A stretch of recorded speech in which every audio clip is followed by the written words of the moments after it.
అణగారిన దళిత జాతిలో పుట్టిన వారు జాతి మనుగడ హక్కులు సంపాదించుకునేందుకు జాతి కోసం పోరాటం చేద్దామని జాతిని అమ్మొద్దని ఆంధ్రప్రదేశ్ దళిత వేదిక రాష్ట్ర అధ్యక్షుడు వంగీపురం రెడ్డన్న, ఏపీ దళిత గిరిజన జేఏసీ రాష్ట్ర సమన్వయకర్త దుర్గాప్రసాద్, ఏపీ దళిత సమాఖ్య రాష్ట్ర అధ్యక్షుడు ఎల్లయ్య, పిచ్చయ్య, ముత్యాల ప్రసాదరావు, బీసీ నాయకులు గురుమూర్తిలు పిలుపునిచ్చారు. కడప జిల్లా బద్వేలులోని ఎన్జీఓ హోంలో దళితుల భూ సమస్యలు, అత్యాచార నిరోధక చట్టం అమలు కొరకు దళిత గిరిజన సంఘాలు రౌండ్ టేబుల్ సమావేశం నిర్వహించారు.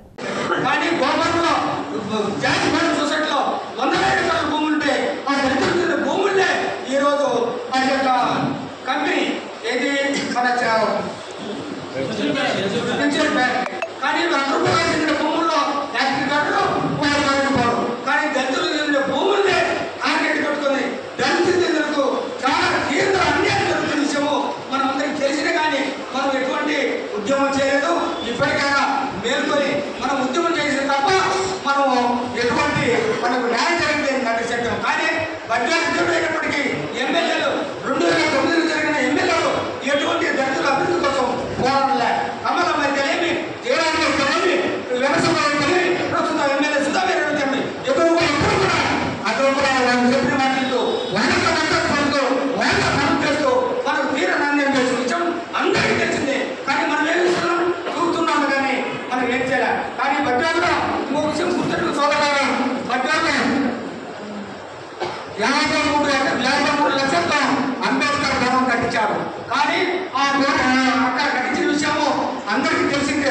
ఎమ్మెల్యే కమలప్పుడు కానీ ఆ భూమి అంబేద్కర్ సంబంధించిన భూమి మేము దళితులను తెచ్చి కానీ అక్క వేస్తుంటే కానీ గేట్ కాస్తుంటే కానీ కొందరు అక్కడ కూడా అసలు విలేకరులు కొందరు దాంట్లో ఎంటర్ అయ్యి ఈ దీంట్లో నాకు దాడి కావాలని చెప్పేసి వాళ్ళు కూడా కోరడం జరిగింది. అయ్యా దళితులకు చెందిన అంబేద్కర్ భవనానికి మేము స్థలం ఉంది కానీ మీ కావాలంటే మేము కూడా ఎంఆర్ఐ గారికి అధికారులకు తెలుపుతూ ఆదేశంగా మా అంబేద్కర్ భవనానికి ఎవరికి వచ్చినా కానీ మేము సహించమా, మేము ఏదో విధంగా మీకు ఏదో తిరిగి చేస్తామని చెప్పిన మాటకు దళితుల పైన మా పైన 10 మంది పైన కేసులు పెట్టి ఇప్పుడు కేసులు దొరుకుతున్నాయి. కానీ అట్రాక్స్ కేసులు దళితుల పైన పెట్టి అక్రమిస్తులు ఆ కేసు నీరు కలిసేదానికి మా పైన అన్యాయంగా కేసు పెట్టి ఈ రోజు కూడా మా కోర్టుగా మేము తిరుగుతున్నాం. కాబట్టి ఎందుకు చెప్తున్నారంటే ఇటువంటి విషయాలు ఆలోచించండి.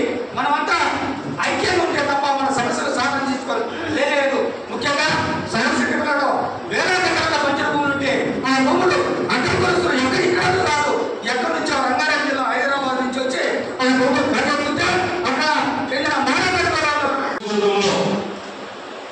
దళితులకు చెందిన భూముల పైన, దారుల పైన మనం తీవ్రంగా ఖండించాలి. మన రాష్ట్రాన్ని మనమే రాసుకోవాలి. ఎవరి కోసమో ఎదుర్కోకూడదు. అది ఎందుకు జరగాలంటే మనం అందరం ఒక దాని మీద ఎస్సీ వచ్చి ఇలా సమావేశాలు ఏర్పాటు చేసుకుంటామో ఆ రోజు వాళ్ళకు గుండెలు తగబడుతుందని ఈ సమావేశంలో మీకు తెలియపరుస్తున్నాను. దయవచ్చి మీరందరూ ఇలాంటి సమావేశాలు మన సార్ చెప్పినట్టు ప్రతి నెలలో ఒకసారి ఈ నియోజకవర్గంలో ఇదే విధంగా సమావేశాలు ఏర్పాటు చేసుకుంటే మరి అధికారులు కూడా ఒక భయమైన ఏర్పడుతుంది. మరి ముఖ్యంగా మనం ఈ కార్యక్రమం అధికారులందరూ సమావేశం తర్వాత చాలా విషయాలు మాట్లాడుతున్నట్టుంటాయి. చాలా మంది మాట్లాడాలి. కాబట్టి మెయిన్ మా ఉద్దేశం ఏంటంటే ఒక దళితుల భూ సమస్యల పైన, దారుల పైన ఒక కమిటీని వేసి ఆ కమిటీ ద్వారానే అన్ని సమస్యలు పరిష్కరించే విధంగా పెద్దలకు